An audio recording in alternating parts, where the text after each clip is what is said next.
Chemical bonding हट गया, chemical bonding लिखा हुआ है फिजिकल केमिस्ट्री में, वो गलत लिखा हुआ है उन्होंने, और वो गलती आज से नहीं सालों से चली आ रही है, ठीक नहीं हुई अभी तक। पहला डाउट क्लियर हो गया?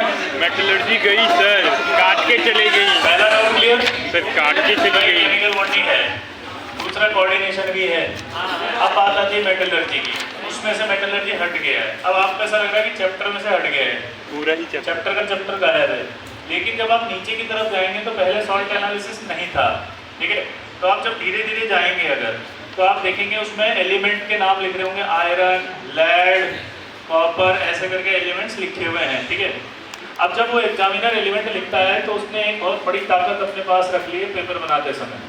मान लीजिए उसने मेटलर्जी से सवाल पूछा, जो हम in the name of metallurgy पढ़ रहे हैं, पढ़ लिया। हम क्या पढ़ रहे हैं? टॉपिक का नाम in the name of metallurgy लिखा है हमने, ठीक है? हमने क्या करा कि जब हमने डी ब्लॉक पढ़ा तो हमने डी ब्लॉक को 2 लेक्चर में निपटा दिया, 2.5 लेक्चर में निपटा दिया। तो हमने वहाँ किसी भी एलिमेंट का एक्सट्रैक्शन नहीं पढ़ा, हमने वहाँ किसी एलिमेंट की केमिकल रिएक्शन नहीं लिखी है। फील आ रही है? No sir. तो अब जब एग्जामिनर ने वहाँ लिख दिया आयरन, तो उसको लिबर्टी हो गई कि आयरन का एक्सट्रैक्शन भी पूछ सकता है, आयरन कंपाउंड्स का है तो अपना चैप्टर हटा है, लेकिन उसके बाद लिबर्टी आ गई तो एलिमेंट का एक्सट्रैक्शन भी पूछ सकता है, वो आपके उसके कंपाउंड भी पूछ सकता है, और वो आपके उसके रिएक्शन भी पूछ सकता है। तो आप अगर देखें तो हम ने जो सेपरेशन किया था कि एलिमेंट जो थे उनका एक्सट्रैक्शन किया था मेटलर्जी में, केमिकल रिएक्शन होती है क्वालिटेटिव एनालिसिस में, और इधर हम पढ़ते हैं डी ब्लॉक में सिर्फ फिजिकल केमिकल प्रॉपर्टीज और कंपाउंड जो स्पेसिफिक होते हैं, ठीक है? तो आप जो सोच रहे हैं कि प्योर एनसीईआरटी से अगर स्टेटमेंट उठ के आएगा तो ही सवाल बनेगा, ठीक है? तब तो एग्जामिनर को ये है कि भाई एनसीईआरटी फॉलो करे, लेकिन एग्जामिनर क्या करता है, क्वेश्चन बनाते समय कई बार आउट ऑफ चला जाता है। अगर आपको पिछली बार के कुछ भी क्वेश्चन याद हो तो क्रोमेटोग्राफी आपके इतना सा था, लेकिन उसके क्वेश्चन कई सारे हैं। एलिंगम था, लेकिन एलिंगम के जो सवाल थे वो उस एलिंगम के एनसीईआरटी में से नहीं थे।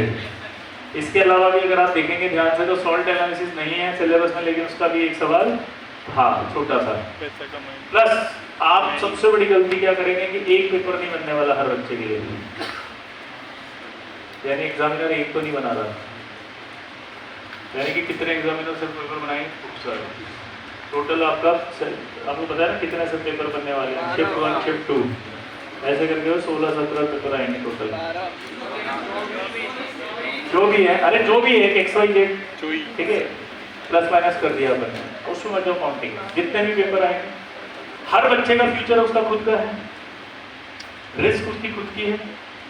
और मैं आज भी आपको बोल रहा हूँ, पहले भी ऐसा हुआ था कि कुछ चैप्टर हटे थे, ठीक है, और हटने के बाद उन्हीं के सवाल आए थे। ये मेटलर्जी पहले भी हटा था कोविड के टाइम पर, ठीक है, यहाँ से हट गया वहाँ से हट गया, और मैंने पढ़ाया था। मैंने जब पढ़ाया उसके बाद मैंने बोला कि सवाल आएगा, इसलिए टेंशन मत लो, तुम्हारी मेहनत बेकार नहीं जाएगी। और आए थे सवाल, 2 सवाल आए थे उस टाइम जब हटा था। तो ऐसा नहीं होगा कि हट गया चैप्टर तो सवाल नहीं आएगा। हाँ, ये हो सकता है किसी के सेट में नहीं आया, ये हो सकता है, मतलब वो ये कह सकता है कि यू आर रॉन्ग, वो आके मेरे को चैलेंज मार सकता है, गलत बोला आपने, देखो नहीं आया एक भी सवाल। लेकिन मैंने उसके लिए नहीं बोला है, तो किसी भी पेपर के लिए बोला है, हो सकता है आपके में आ जाए। तो किसी न किसी में जो 24 पेपर आप बोल रहे हो उसमें से 1 पेपर 2 पेपर में तो होगा ही होगा सवाल पक्का, पहली चीज। दूसरी चीज सबसे इंपॉर्टेंट जो आप मिस कर रहे हैं, वो मैं शायद बोलूँगा तो अभी आपको अजीब लगेगा, ये सारे चैप्टर जो हटे हैं वो एडवांस में है। और मजेदार बात बताओ, पिछले साल एडवांस वालों ने और अच्छा किया था, उन्होंने बायोमोलिक्यूल भी ऐड कर दिया, एनवायरमेंटल भी ऐड कर दिया, उन्होंने जो पॉलीमर भी ऐड कर दिया। आपको पता है ये बात? पिछले साल ही सिलेबस में अपडेशन आया था एडवांस के, जिसमें सारे टॉपिक ऑलरेडी एडेड हैं। तो इसका मतलब ये निकलता है कि आपके चैप्टर हटे या नहीं हटे उससे कोई फर्क नहीं पड़ा, क्योंकि वो ऑलरेडी सिलेबस में हैं, क्योंकि आपने एडमिशन जिस एग्जाम के लिए लिया था वो इस एग्जाम में आ चुके हैं। आपका टारगेट ये एडवांस है, उसमें अभी भी है। हाँ, अब हम इस चीज़ का फायदा कैसे ले सकते हैं या क्या कर सकते हैं वो मैं समझाना चाहता हूँ। सपोज आपने मेटलर्जी नहीं पढ़ा, सपोज ये जो चैप्टर हट गए वो अभी तक नहीं पढ़े, आपके पास नंबर ऑफ चैप्टर बहुत सारे थे, अब आपको समझ में नहीं आ रहा था कैसे पढ़े, क्योंकि हमारे को तो बहुत सारे पढ़ने थे, नहीं आया। तो उस समय आप ये कर सकते हो कि वो प्रायोरिटी पे रख लो जो अभी, हाँ जो चैप्टर अभी हट गए उनको बाद में कर लेना, जो है उनको पहले कर लो। लेकिन जिन्होंने कर रखा है वो रिग्रेट नहीं करें, उनका तो फायदा डबल हो गया। मतलब रिस्क में अब कम आ गया क्योंकि बाकी लोग छोड़ेंगे वो रिस्क में रहेंगे और उनका सबसे ज्यादा रिस्क होगा। तो आप सेफर साइड में आओ, क्योंकि अगर ये अभी नहीं किए होते तो किसी कीमत पे अभी तो नहीं होते, समझ रहे? तो इसका मतलब क्या हुआ, जो हट गए वो तो हो गए, जो नहीं हटे वो तो करनी है। तो आप सबसे सेफर साइड में हो, तो मेंटली स्ट्रांग बनो, बेवकूफ मत बनो, ऐसे हवा में उछलने से कुछ नहीं होगा, समझ रहे बात को? तो इसको बहुत स्ट्रेंथ बनाओ, जिन्होंने कर लिया था वो तो खुशी मनाए कि हो गए, क्योंकि अब तो नहीं होते, और आप अब बहुत आगे बढ़ेंगे दूसरों से, क्योंकि बाकी लोग नहीं करेंगे। आपको पता है लगभग 70% जनता नहीं करेगी और खुश होके जाएगी एग्जाम में, नहीं फोड़ देंगे। और आपको भी पता है कि हर एक पेपर में अलग अलग क्वेश्चन हमें फूट के आएंगे। कौन फूटेगा ये नहीं पता, आप समझना बात को। पहले क्या एक ही पेपर होता था तो सबके साथ एक जैसा होता था, अब किसी के साथ कुछ भी हो सकता, पता ही नहीं चलता, ठीक है? और अक्कल आएगी आपको फिर जनवरी के बाद, अप्रैल में। क्या बोला है? अप्रैल में अक्कल आएगी। और मैं एक वीडियो जरूर बनाऊंगा इस बात पे कि देखो चैप्टर रटे थे, ये सवाल आए इस शिफ्ट में, इस नंबर का सवाल है और इस चैप्टर का है। और जब आप क्लेम करने जाएंगे तो वो लॉजिक क्या देंगे वो मैं बता दिया। क्या लॉजिक देंगे बताओ? आयरन था ना, एलिमेंट का एक्सट्रैक्शन भी पूछेंगे सही, केमिकल प्रॉपर्टी भी पूछेंगे सही, रिएक्शन भी पूछेंगे अगर एलिमेंट लिखा है तो। ये थोड़ी पूछेंगे कि आयरन का आयरन एलिमेंट कौन सा होता है, क्योंकि वो सिलेबस में तो अच्छा है FE 4 नंबर, ये सिलेबस में थोड़ी है।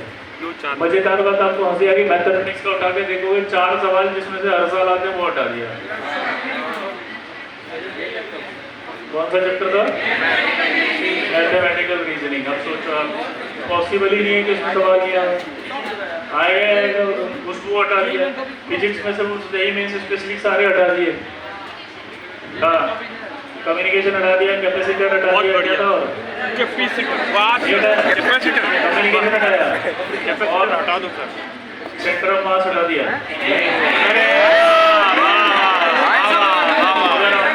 फिजिकल में देखो आप, फिजिकल में बहुत बढ़िया सर, ये तो अच्छी बात है। Surface chemistry, surface radio active सवाल नहीं आएगा। और मजेदार ऑर्गेनिक बायोमोलिक्यूल हटा दिया, सॉरी पॉलीमर हटा दिया, chemistry in everyday life, polymer हटा दिया, एवरीडे लाइफ हटा दिया, यस सर, जो PDF है एमाइंस हटा दिया, नहीं अमीन्स है, अमीन्स है, अमीन्स है। तो अब आप सुनो मेरी बात, इस सिलेबस का आपका लाइफ में कोई परिवर्तन नहीं आएगा जैसा आप पढ़ रहे थे। मेरी सलाह है, आपको मानना नहीं मानना है तो आपकी इच्छा होती है, मैं तो दूंगा सलाह। तो मेरा सलाह तो ये है कि अगर आपकी पढ़ाई चल रही थी और आपके पास टाइम है और आप कर रहे हैं तो अच्छे से करके जाओ, जो है सवाल आएंगे, है ना? और आपके पास समय नहीं है, आपको रिस्क तो लेना ही था, तो फिर उस सिलेबस को थोड़ा सा प्रेफर करके चले जाओ। पहले उनके चैप्टर कर लो जो है, जो हट गए उन्हें बाद में कर लेना। क्योंकि मैं एक और चीज़ बताऊँ, इनके पेपर बनेंगे 24, तो इस पेपर बनाना इतना आसान नहीं है, जान निकल जाती है तो आसान कैसे बनाया जाएगा? अरे 12 पुराने कहीं से उठा उठा के चेक देंगे तो सिलेबस जान पेपर हो गए, 12 पेपर हो गए, 24 जनवरी और अप्रैल क्या बोला मैंने बताओ? PY के छूट जाएंगे, और कोई PY का ऐसा होगा जो उन्होंने चैप्टर का उसको ध्यान नहीं रहा तो आ जाएगा वो। फिर जस्टिफिकेशन तो मैंने बता ही दिया कैसे आएगा आपका, तो आप गलती ना करें। क्या बोला मैंने? सारा हटा दिया।